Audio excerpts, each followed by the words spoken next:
Welcome to नजरिया the vision. क्या आपने कभी जानबूझकर किसी गैदरिंग में कम बोलना चूज किया सिर्फ इसलिए कि लोग ऑलरेडी आपके बारे में फिक्स्ड इमेज बना चुके हैं?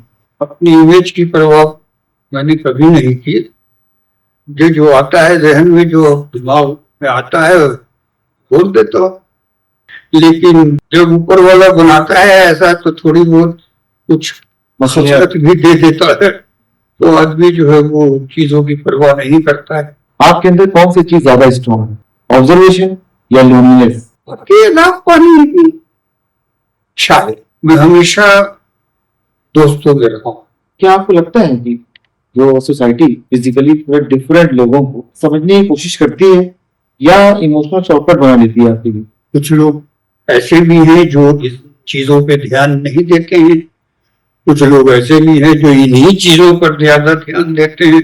और हमारे दोस्तों ने कहा है मुझे कि लीली तो जब साथ रहता है तो हम लोगों को ऐसा नहीं लगता है कि तू डिफरेंट है हमसे। आइए सुनते हैं कुछ ऐसी बातें जो सिर्फ कानों से नहीं दिल से महसूस होती है। आपको कब महसूस हुआ कि लोग आपसे मिलते वक्त आपका कब नोटिस करते हैं और बाद में आपकी बात सुनते हैं? ये तो जैसे ही आदमी मैच्योर होता है, जवानी के में एंटर करता है, तभी महसूस कर लेता है। तो मुझे भी तभी महसूस हो गया कि लोग जो है, और ये बात सही भी है कि जो कुदरत जिस तरह का बनाती है वो अलग हमसे डिफरेंट है, तो हमारी निगाह तो पड़ेगी ही पड़ेगी। ये लाजमी चीज है, इसमें शिकायत की जरूरत तो है नहीं। लोग जो है वो पहले को देखते जरूर न थे, लेकिन फिर बातचीत के बाद समझ जाते हैं कि हाँ इंसान है। क्या आपने कभी जानबूझकर किसी गैदरिंग में कम बोलना चूज किया सिर्फ इसलिए कि लोग ऑलरेडी आपके बारे में फिक्स्ड इमेज बना चुके हैं? नहीं, ऐसा कुछ नहीं। मैं ये अपनी इमेज की परवाह मैंने कभी नहीं की। जो आता है जहन में, जो दिमाग में आता है बोल देता हूँ। तो वहाँ हम अपने आप को कभी भी इस कॉम्प्लेक्स में हमने रखा नहीं।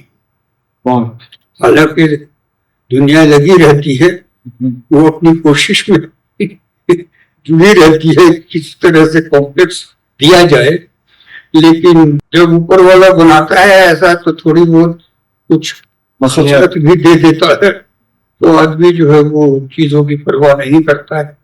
मैनेज कर। आपके अंदर कौन सी चीज ज्यादा स्ट्रॉन्ग है, ऑब्जर्वेशन या लोनलीनेस? अकेलापन या ऑब्जर्वेशन? अकेलापन की शायद, क्योंकि मैं अकेला रहना पसंद नहीं करता शुरू से। मैं हमेशा दोस्तों में रहा हूँ, और अब जा करके इस उम्र में थोड़ा बहुत लगता है कि हाँ भाई अकेला थोड़ा रहा जाए, लेकिन अकेलापन मुझे कभी पसंद नहीं। क्या आपको लगता है कि जो सोसाइटी फिजिकली थोड़ा डिफरेंट लोगों को समझने की कोशिश करती है या इमोशनल शॉर्टकट बना लेती है आपके लिए? नहीं, कई तरह के लोग हैं समाज में। जो कुछ लोग ऐसे भी हैं जो इस चीजों पे ध्यान नहीं देते हैं, कुछ लोग ऐसे भी हैं जो इन्हीं चीजों पर ज्यादा ध्यान देते हैं, कुछ लोग ऐसे हैं जो लगता है उनको कि हाँ भाई ये थोड़े से डिफरेंट हैं, ऊपर वाले ने थोड़ा डिफरेंट बनाया है, बट वो हमसे मोहब्बत भी करते हैं, हमें पसंद भी करते हैं। अब वो हमारी आदतों को, हमारी बातचीत को, हमारे थॉट्स को, हमारे ख्यालात को पसंद करते हैं, तो वो उस वक्त भूल जाते हैं। जैसे कई बार हमारे दोस्तों ने कहा है मुझे कि लीली तो जब साथ रहता है तो हम लोगों को ऐसा नहीं लगता है कि तू डिफरेंट है हमसे। तो ये एक बड़ी अच्छी कॉम्प्लीमेंट भी, क्या कहा जाता है, कॉम्प्लीमेंट आपके लिए, कॉम्प्लीमेंट कहिए, अच्छा कॉम्प्लीमेंट है जो मुझे मिलता रहा है। नाम आपका क्या है? हमारा नाम मिसबाहुद्दीन फारूकी है।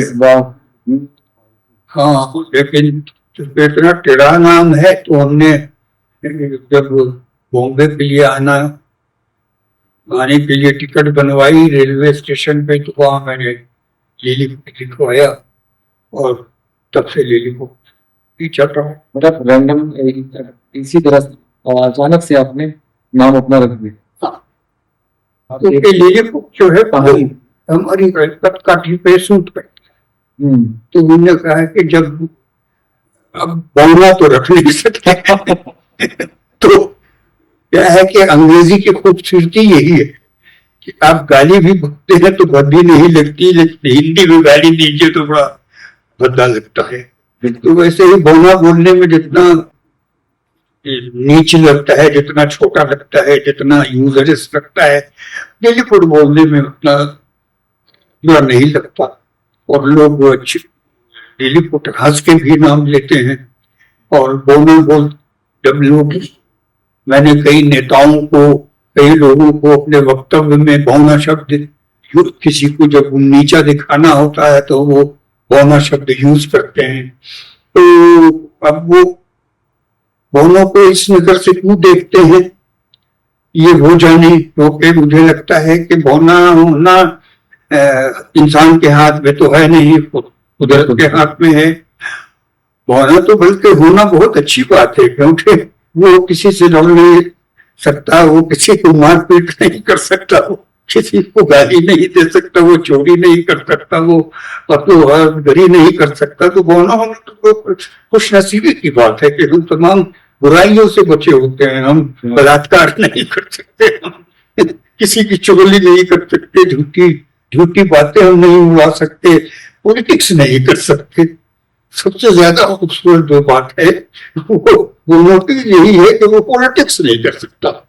क्यों नहीं कर मतलब पॉलिटिक्स आप उस सेंस में कह रहे हैं कि देखिए, पॉलिटिक्स में मेरा जो मानना है और जो मैंने अभी तक इस 70 साल जिंदगी में देखा है, उसमें सिर्फ यही देखा है कि पॉलिटिशियंस जो होते हैं वो वही होते हैं जो समाज में बहुत अच्छी तरह से झूठ बोल लेते हैं, बहुत अच्छी परफॉर्मेंस कर लेते हैं, सहानुभूति की परफॉर्मेंस कर लेते हैं, दर्द गम बांटने की परफॉर्मेंस कर लेते हैं।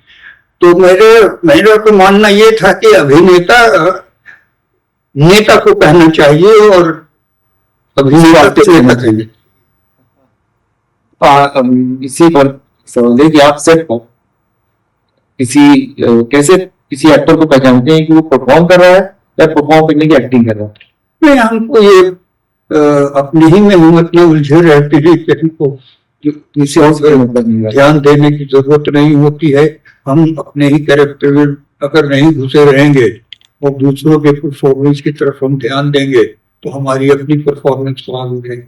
इसी पर एक और सवाल है, किसी बड़े एक्टर को आप कोई रोल करते हुए देखा, अच्छा रोल करते हुए, लेकिन आपको लगा कि अगर ये रोल मैं करता बहुत अच्छा, इंसाफ करता? नहीं, ऐसा नहीं है, क्योंकि मैं हकीकत से इतना अनजान भी नहीं हूँ कि अमिताभ बच्चन का शहंशाह का रोल देखकर मैं ये सोच लूं कि काश मैं ये रोल कर पाता। मैं इतना भी बेवकूफ नहीं हूँ और इतना भी बेवकूफ मैं नहीं हूँ कि मैं दारा सिंह के कैरेक्टर करने का शौक हो जाए मुझे और काश मैं ये कर लूं। मैं उतना ही समझता हूँ जो मेरे ऊपर सूट करता है। और जो कैरेक्टर इंसान का कैरेक्टर होता है, फिजिकल अपीयरेंस और characterization is totally different thing. बहुत से लंबे चौड़े तगड़े इंसान भी बड़े सॉफ्ट दिल, बहुत नर्म मिजाज होते हैं, बहुत स्वीट स्पोकन होते हैं, बहुत कम गुस्सा आने वाले होते हैं। और जो नहीं है उतने लंबे चौड़े और उनको देखिए तो उछल उछल करके गुस्सा दिखाते हैं, दूसरों को से अपने आप को बेहतर बताना चाहते हैं। तो ये सब चीजें जो हैं ये ऑब्जर्व जरूर करता हूं मैं, लेकिन अपने ऊपर लागू नहीं। मैं दो रोल आपको बताऊं, एक कमल हसन साहब ने रोल किया और एक शाहरुख खान ने रोल किया, जो हाइट थी से आप वो देख के ख्याल नहीं आया हीरो बनता था तो आपको क्यों नहीं बनाया भाई? कमल हसन ने क्यों बनाया? नहीं, मुझे ये जरूर लगा था कि कमल हासन ने जो किया था वो थोड़ा सा लॉजिकलाइज किया था उन्होंने, और पूरी साइकोलॉजी के साथ उसको पोर्ट्रे किया था कि क्या सफर होती है एक डॉर्फ की। और शाहरुख की स्क्रिप्ट जो थी वो इतनी ज्यादा कमर्शियल थी कि उसमें शाहरुख की कोई गलती थी नहीं। शाहरुख ने तो अपना एज एन एक्टर वो जितना कर सकते थे उन्होंने अपनी तरफ से पूरी कोशिश की। लेकिन हाँ, ये इस चीज पे मुझे जरूर ऑब्जेक्शन है कि लोग डॉर्फ की एक्टिंग करना क्यों चाहते, क्यों डॉर्फ की एक्टिंग करना चाहते, डॉर्फ में ऐसा क्या है जो वो करेंगे? क्योंकि हम नॉर्मल हैं और अंधे की, मुझे अंधे की एक्टिंग करनी है तो मैं अंधे की एक्टिंग करूंगा जी। हम लंगड़े नहीं हैं, लेकिन हमको लंगड़े की एक्टिंग करनी है तो हम लंगड़े की एक्टिंग करेंगे। इन सब में कुछ न कुछ कहीं ना कहीं कोई मैनरिज्म काम आता है। लेकिन ड्वार्फ में आप क्या करेंगे? ड्वार्फ में आप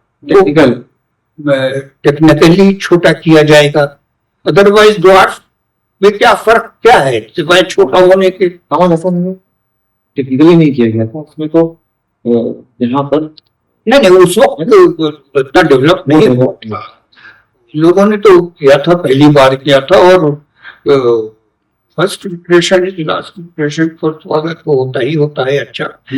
वही है, कहने का मतलब ये है कि आप ड्राफ्ट जो है वो नॉर्मली सोचता है, नॉर्मली बोलता है, नॉर्मली खाना खाता है, नॉर्मली चलता है, खाली दिखने में छोटा होता है। तो आप उसमें क्या करेंगे? मैनरिज्म क्या देते हैं आप? फोन की आवाज भी आजकल टेक्निकली साउंड में कर लेंगे। अगर आप फोन पे बात करेंगे तो नहीं समझ पाएगा। नहीं, मेरे साथ ऐसा नहीं है, लेकिन कई हैं ऐसे ड्वार्फ हैं जिनकी आवाज ये जो है वो थोड़ी डिफरेंट होती है, बच्चों जैसी होती है, और बच्चों और बड़ों के बीच की आवाज होती है। तो होता है, ऐसा है। लेकिन आपको मेरे ख्याल से ड्वार्फ की एक्टिंग करना वक्त बर्बाद नहीं। फिर मिलेंगे एक नए मेहमान के साथ, एक नए नजरिए के साथ। तब तक ख्याल रखिए।